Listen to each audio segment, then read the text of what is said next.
Es la 1:32 y como cada jueves es tiempo para abrir nuestra consulta radiofónica, psicológica. Está aquí ya nuestro colaborador, el psicólogo Nicolás Garrido, desde el Gabinete de Psicología y Logopedia Albanta de Linares. Nicolás, ¿qué tal? Bienvenido. Hola, buenas tardes. En este día vamos a hablar de un tema, bueno, que no nos gusta mucho, es la muerte, pero es un tema recurrente también en esta época del año, con la festividad de Todos los Santos a la vuelta de la esquina. Hablar de la muerte, hablar de superar y del duelo, bueno, pues es un tema que también nos interesa, porque al fin y al cabo, y aunque no nos guste hablar de esto, es una realidad que tenemos y que hay que afrontar. Comenzamos hablando de qué es el duelo. Bien, el duelo como tal es la pérdida o la reacción que tiene una persona a la pérdida de un familiar o un ser querido, con las consecuencias pues psicológicas y afectivas, las manifestaciones exteriores y rituales y el proceso psicológico evolutivo consecutivo a la pérdida sería. Podemos hablar de algunas etapas. Sí, normalmente el duelo que se desarrolla normalmente tiene tres fases. Tiene la primera fase, que es la fase de impacto o impasividad, que puede durar de pocas horas a una semana. Luego tendríamos la fase de depresión o de repliegue, que suele durar de un mes a un año, y luego tendríamos la fase de recuperación, restitución o curación, que sería pues ya a partir del año aproximadamente. En la primera etapa, que es de impacto, que como hemos dicho antes dura una semana, como mucho, después del deceso, se puede cursar tanto con embotamiento como con lo que sería la liberación emocional intensa, no siendo consciente de lo sucedido y mostrando una conducta pues semiautomática. En la segunda fase de repliegue o depresiva se prolonga a lo largo de varias semanas o incluso meses, que se inicia con una sintomatología depresiva de carácter inhibido, seguida de episodios de protesta, irritación e incluso aislamiento.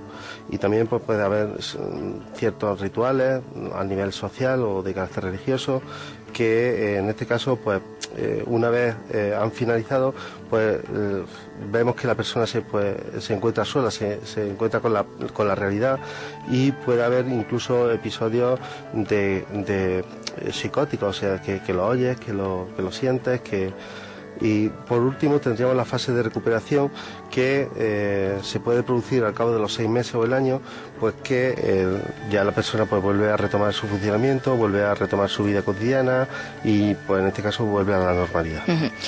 ¿Esto lo padecen muchas personas? ¿Es algo que va con el ser humano? Se ha calculado que aproximadamente un 16% de las personas que han padecido una pérdida o un ser querido presentan un cuadro de depresión durante un año o más después de un fallecimiento. Entonces, aunque las respuestas emocionales a la muerte son diferentes según el marco cultural, porque en este caso hay factores culturales que influyen en la reacción al duelo, en los países desarrollados han surgido nuevas situaciones relevantes, como son las reacciones de aflicción por la muerte, pues de neonatos, de fallecimientos de jóvenes por accidentes de tráfico, enfermedades de SIDA o enfermedades que son patologías como la enfermedad de Alzheimer. Entonces las reacciones, dependiendo del tipo de pérdida, suelen ser diferentes y suelen ser, en este caso, reacciones que puedes tener un duelo anticipatorio o, en este caso, elaborar el duelo una vez que se produzca la pérdida. Depende de la pérdida y de qué pérdida y en qué circunstancias nos influye de una forma o de otra, pero en general, ¿qué factores son los que influyen? Bien, en general se han descrito 5 tipos de factores. Por un lado tendríamos lo que sería la personalidad de la persona que, y valga la redundancia, que padece el duelo, las capacidades o habilidades de afrontamiento que tengan, la naturaleza del vínculo que había con la persona que se pierde o que se va, otro de los factores importantes.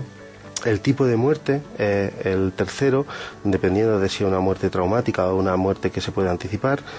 Y también están los antecedentes personales que el sujeto o el individuo tenga con relación a las pérdidas. No es lo mismo una persona que no haya que lo padezca por primera vez o que lo viva por primera vez, a una persona que ya lo haya vivido anteriormente o lo haya vivido cerca, cual ya puede tener más estrategia de afrontamiento. También influye el número de episodios de pérdidas en el tiempo. O sea, no es lo mismo que se vayan haciendo poco a poco, que en poco tiempo se pierdan más de un ser querido.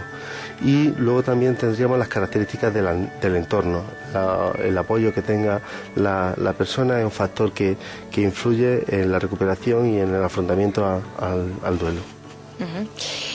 Podemos hablar también de cuadro clínico, de cuando hablamos de un problema, cuando pasa a ser una patología. A ver, normalmente el cuadro clínico de una reacción de duelo tiene una serie de elementos. Como hemos dicho antes, la primera impresión es un cuadro de ansiedad, básicamente. Luego pasamos a un cuadro de depresión. Uh-huh. Pero normalmente una persona cuando está en una situación de duelo, pues tiene bajo estado de ánimo. Ahí puede haber sentimientos de culpa por haber pensado que podía haber hecho más por la persona que ha fallecido. En algunas ocasiones se pueden dar ideas de muerte, pérdida del apetito, incluso anorexia, pérdida de peso, consecuentemente, problemas de insomnio y el abandono de lo que serían sus actividades sociolaborales. Eso sería un cuadro inicialmente que podríamos llamar de duelo normal.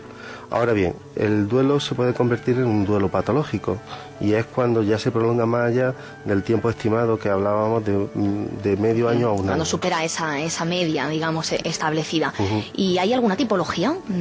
Sí, hay podamos establecer. En la literatura hay dos grandes grupos. Por un lado tendríamos el duelo complicado o no resuelto y luego tendríamos el duelo psiquiátrico. Dentro del duelo complicado o no resuelto hay varios tipos, que estarían el duelo ausente o retraído, que se produce cuando la persona niega el fallecimiento de la persona que ha perdido y tiene una esperanza infundada de que pueda retornar. Tendríamos el duelo inhibido, que se produce como una especie de anestesia emocional, donde la persona es incapaz de expresar las manifestaciones de la pérdida. El duelo prolongado o crónico, que dura más allá de los 6-12 meses. El duelo no resuelto, que es similar al anterior, pero permaneciendo, en este caso, la persona fijada en la persona fallecida y en las circunstancias que rodearon pues la muerte, sin resolver lo que es sin resolverlo y sin volver la persona a su vida habitual. Luego tendríamos el duelo intensificado, que se produce una intensa reacción emocional tanto precoz como mantenida en el tiempo. El duelo enmascarado, que sería otra. Uh-huh. Y por último las reacciones de aniversario anormalmente dolorosas, que en los momentos en los que se producen pues días significativos como el que viene, sí, como los santos ahora, exactamente, sí. O la fecha de nacimiento, fecha de su cumpleaños, donde en esa época pues la persona pues intensifica las reacciones de duelo. Y como hemos dicho también está el duelo psiquiátrico, que tiene que ver más con trastornos que van asociados a cuadros clínicos como pueden ser la histeria, la obsesión, la manía, delirio, que ya son cuadros más psicopatológicos que no estaban antes y que surgen a partir de la pérdida de la persona querida. Uh-huh.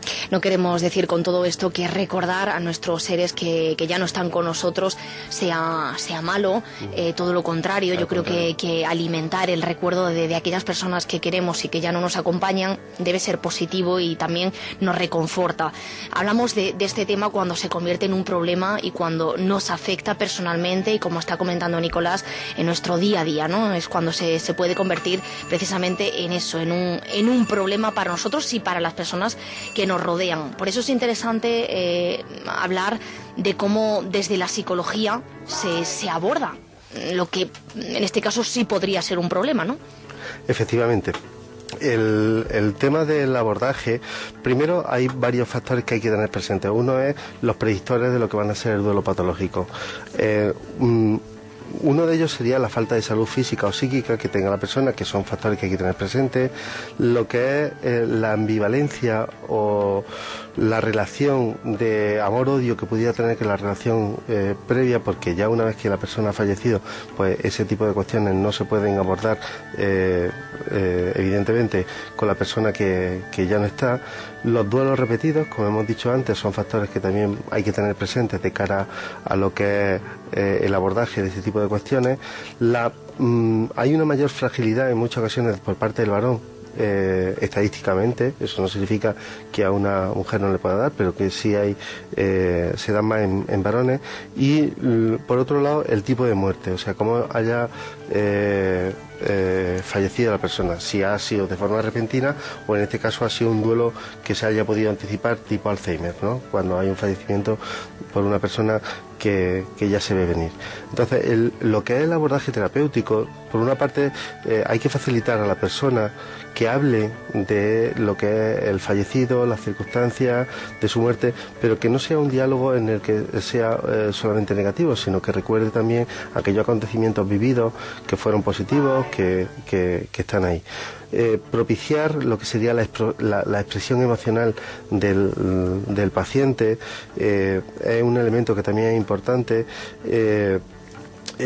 No solamente de tristeza o pesar o desesperación que se tienen que dar, porque digamos que, como se dice popularmente, tenemos que fogar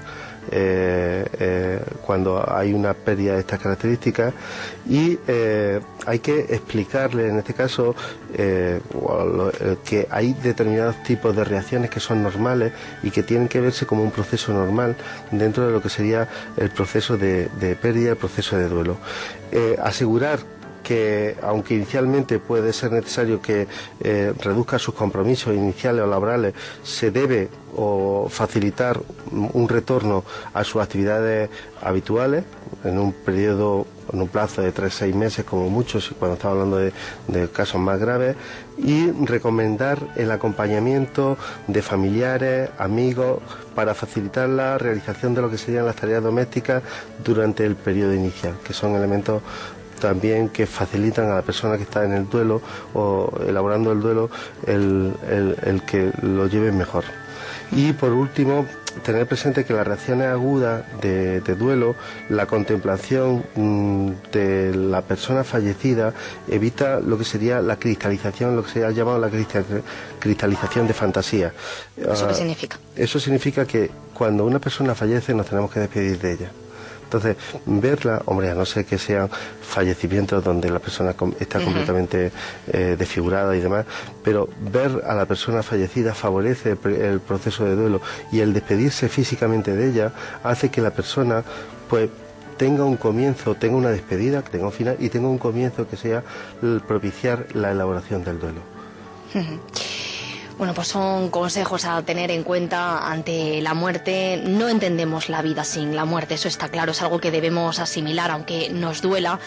Pero es positivo también mantener el recuerdo de esas personas que ya no están con nosotros, siempre haciéndolo desde la positividad, si es que se puede, que creemos que sí.